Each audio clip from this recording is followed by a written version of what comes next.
I'm at this third section of the second Vonnegut lecture, which is called Total War. And so we're dealing with, this is really heavy stuff. And it's basically it's going to go on, as I say, this book does a lot of it does a lot of work for us. And it's going to go on paying off. But right at the moment, it's a lot of listening in one place. The we we shift right from sort of the military-industrial complex, which people talk about, but it just doesn't seem real to them, and we shift over to something which other people talk about and doesn't seem real to them either, and that's the concept of total war. There is in our cultural imagination the idea of a limited war, where we still believe that there's somewhere where if you engage in war with an enemy, where people don't get attacked, basically. And this is partly why the United States was so massively offended by the attacks on the World Trade Center in 2001, because it killed a lot of people who were civilians, but also because the United States is not used to having anybody commit violence in the United States unless, of course, they do it themselves. Like the worst war the United States has had was the Civil War. In other words, Americans fighting Americans, right? But the one time, essentially, that the United States was bombed was really Pearl Harbor. In other words, Hawaii, an outlying harbor in Hawaii. So they're just not used to being hit. And when this happened, there was a terror and rage that often comes up when you're badly frightened. You get enraged. And they were frightened. So there tends to be the belief that combat is something that happens between two big forces, and then, behind the lines, it's safe, and there are hospitals and civilians sort of go on doing their thing, and behind the lines over here, the opposing forces, there's civilians and hospitals and things. Life sort of carries on, and we get this idea from really two wars, probably World War One and World War Two. World War One didn't happen for North Americans. It didn't happen anywhere near us, right? It happened in continental Europe. The people who were closest to it, who were involved in it, apart from the French who lived there, and the Belgians on the Allies' side, were the British, who were right across the channel from France, and they could hear the guns at night. They could actually hear the artillery, right? But otherwise, Canada and America were a long, long way away from World War One. In World War Two, same thing. We were protected by these big oceans, and were able to fill the oceans with enough battleships to fight battles at sea. In other words, there was a home place that you could be safe in. And so we have this cultural imagination, in our cultural imagination, that there's a place you fight, the battlefield, and then a place where you're safe, home front. And we still use that language. All through the wars in Iraq and Afghanistan, America went on talking about the home front America. I saw the same kind of language for Canada, but it just wasn't taken up as much, mostly because, for all kinds of reasons.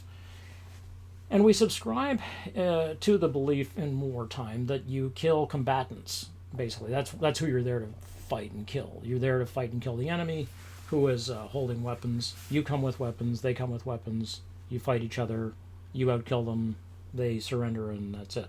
All right? You don't, you say you don't, what we don't do, we would say, Canadians would say, we don't kill civilians, we don't kill babes in arms, children, we don't do that. Old people, we don't kill old people. It's unclear, like a certain age, but people who have gray hair, let's say, you don't kill them because they're not soldiers. If they're holding weapons, okay. If they surrender, you don't kill them. If they do surrender and you take them prisoner, you treat them properly, according to the Geneva Convention, because you expect your prisoners of war to be treated properly. That is, fed and housed and clothed so they don't die of exposure, and so on. Right. So those are sort of the rules of war in a quick in a quick summary. And these are you can find these enshrined in the four Geneva Conventions, plus all the sort of addenda, because there are many. You can look that up. It's you can find the Geneva Conventions online. If you go to the UN website and the International Red Cross, the ICRC, I think, has them. You can have a look at a book by Michael Walzer called Just and Unjust Wars, which defines the basis of just war theory. However, what this doesn't accept is what actually happens in a war, where, and we saw this in the Vietnam stuff, both in Platoon and in the O'Brien stories, where civilians, what if you're fighting in the middle of civilians, and you can't tell whether the people you're fighting, because they don't have uniforms on, are enemies or not? What do you do? Do you torture the family? Do you take people hostage the way Barnes does, for instance, in Platoon? Because that happened. Do you kill women and children? Yeah. If you're fighting the Vietnam War and you're America, you do. Do you kill old people? Yeah. Deliberately? Yes. Do you torture people? You do.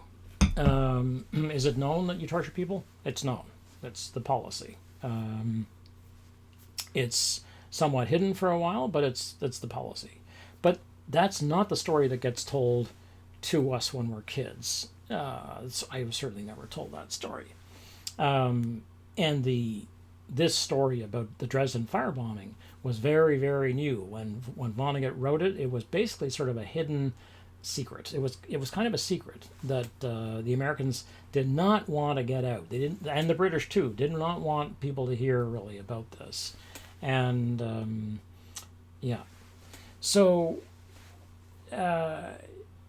this issue of total war is, well, what then if you're making war on civilians, and say if you're killing doctors, that kind of thing. Because the thing about the Red Cross initially with medics who wore the Red Cross is that you're not supposed to kill medics because medics are supposed to be unarmed. That's no longer true. But because as soon as you pick up a weapon, you're a combatant and you can be killed. But even in World War One, the Germans, when they saw the Red Crosses, said, "Oh, that's great. It makes a perfect target." So they were like taking target practice. This is great.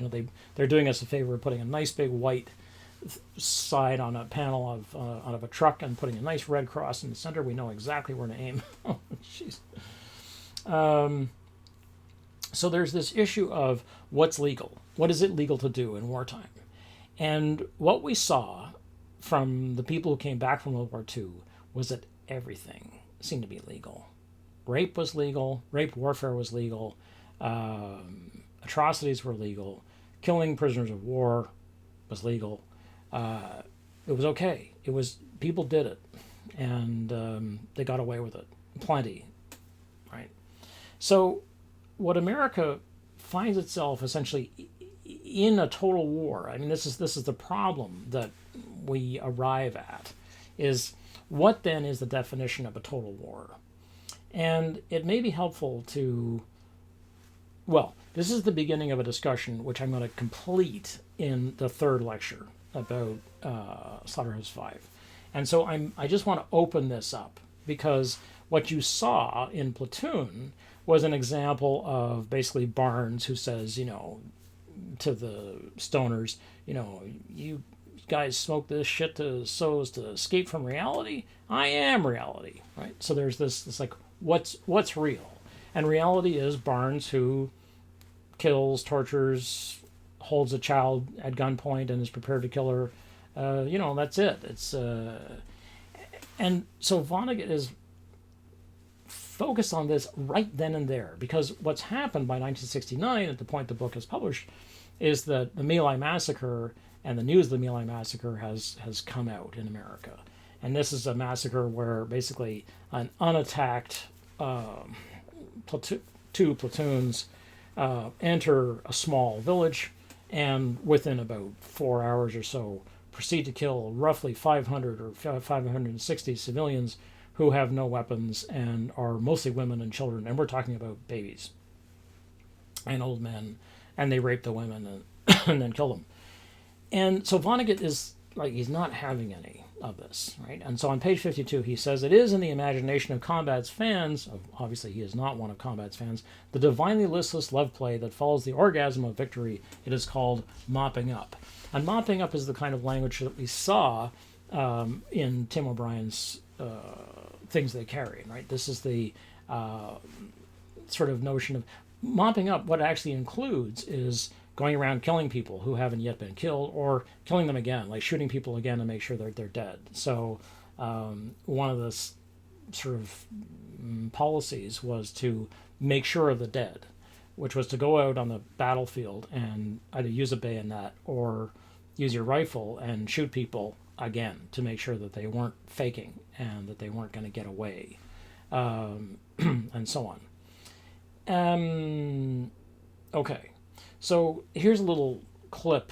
Well, let me read you this one little piece on page 106 where Edgar Derby is describing what happens in the war. One of the things that happens in the war. Edgar Derby described the incredible artificial weather that Earthlings sometimes create for other Earthlings when they don't want those other Earthlings to inhabit the Earth anymore. Shells were bursting in the treetops with terrific bangs, he said, showering down knives and needles and razor blades. This is on 106.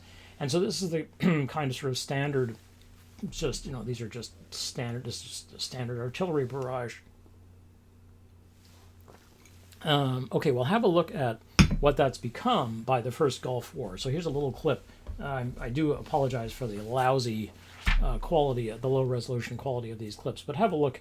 These are from the first Gulf War, and then 2004 is a little piece of infrared footage taken from an Apache helicopter. Okay, have a look at these. The reason for the apparent lack of widespread damage in the cities was explained by the kind of technology the Allies had at their disposal. It was equipment that had never been used in war before. The development of laser-guided bombs and rockets gave the pilots the ability to hit targets with pinpoint accuracy. High-tech weapon systems have a poor reputation, but in this war, the sheer mass of equipment ensured that the few failures were hidden among the successes so dramatically shown by the video cameras installed on the planes.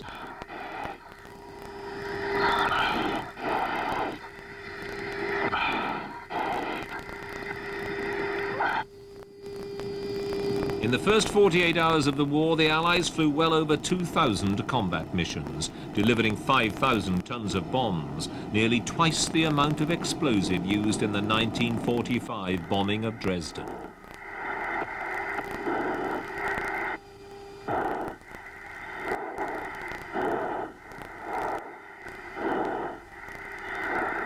This kind of accuracy gave rise to a whole new military vocabulary, the surgical strike, collateral damage, a euphemism for civilian casualties.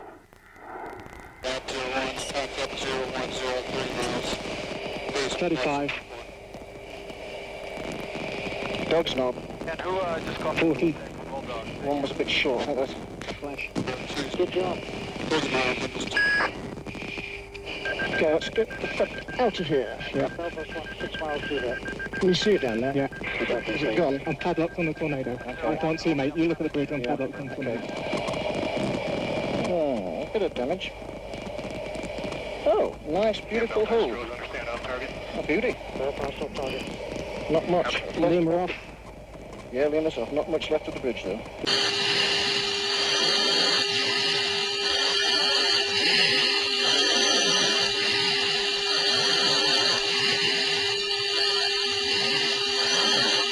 I got numerous individuals on the road. You want me to take those out? Take them out.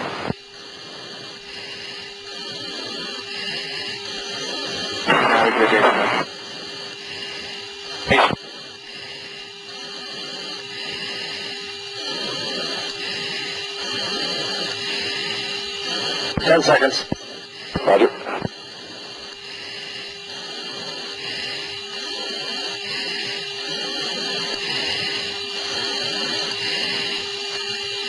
Impact. Oh, dude.